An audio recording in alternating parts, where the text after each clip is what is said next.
болсо да бизде болсо кайдысын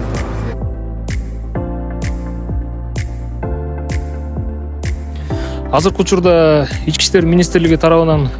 чет элдик жарандардын коопсуздугун камсыздоо боюнча коюлган тапшырмалардын негизинде бөлүмдүн улук тескөөчүлөрү, жергиликтүү бийлик органдарынын өкүлдөрү, ички иштер органдарынын өкүлдөрү,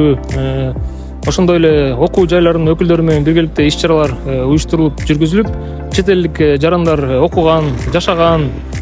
окуу жайлар, жашаган жатаканалар жана ошондой эле Кыргыз Республикасына иштеп келүү максатында келген жарандардын коопсуздугун камсыздоо боюнча иш-чаралар жүргүзүлүүдө.